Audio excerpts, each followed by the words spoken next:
People smarter than me. All right. So we got 6 carbons here, and here we also have 6 carbons. Now, I'm not going to try to draw out the complete structural formula. It gets a little bit complex when you put it in a circle like that. Okay? I could do the condensed structural formula, but showing those hydrogens is a little bit complex too. But a cyclohexane just means it has a bond all the way around. It doesn't just stop right here.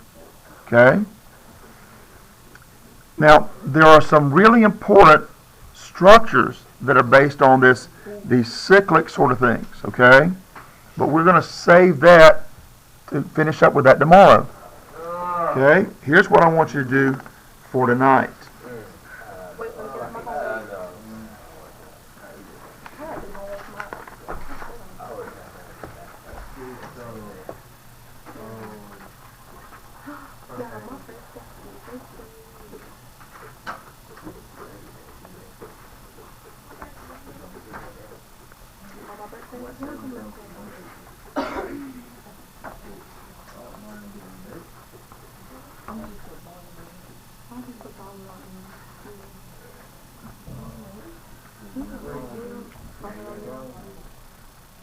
Okay. Yep. 3 questions. All right. Let me give you a quick introduction to this.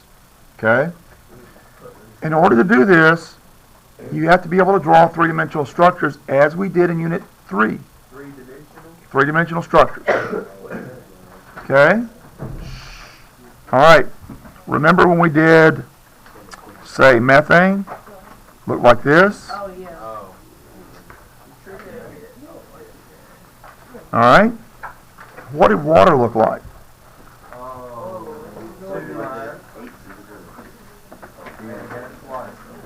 Okay. Don't put anything away yet. I'm not done.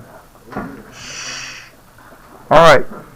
Here's what's new to this. Remember Unit 2 when we did periodic properties. If you'll find your test references, underneath the common ions list is a periodic table of electronegativities. You looked at this already at least once. Get your test references out and look at this.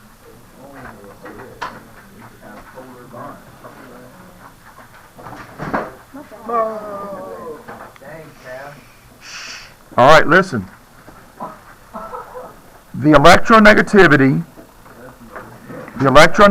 for oxygen is 3.44.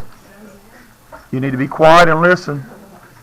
You are disrupting class, making it hard for people to learn. The electronegativity for hydrogen is 2.1. When we subtract these, we get 1.34, which I've taught you to round off to 1.3. Okay? Now, huh? No, we're looking at the 1.3 electronegativity difference.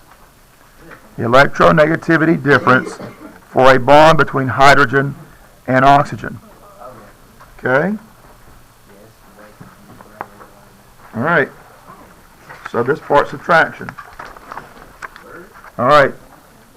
This is on page 178 in the stuff you're supposed to read tonight. Study, okay, and use this as your guide.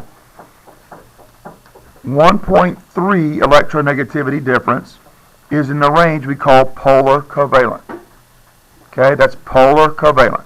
Between 0.5 and 1.5, and that's between that, right? Yeah. Okay. So that means these bonds are polar. Okay, so the bonds are polar. Okay.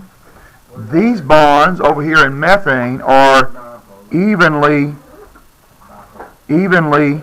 distributed. Okay? They're evenly distributed. That means for every bond, there's an equally spaced bond in every direction. But not here. And here, there's 109.5 degrees to this.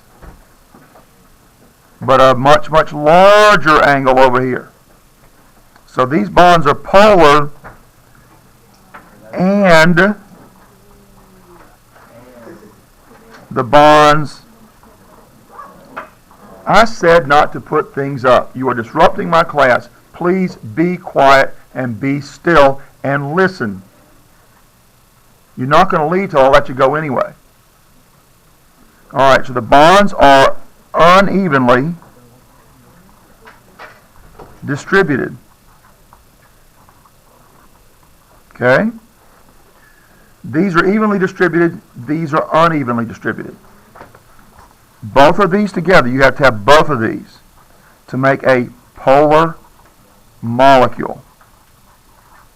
And that's what these questions are asking you, to find the shape of the molecule and determine whether it's polar or not. And that's really all there is to it. Okay? All that instruction, in case you need it, is found on those pages I assigned, 177 through 180. I pretty much told you how to do it. I would highly recommend that you go back over it. Now you may pack up.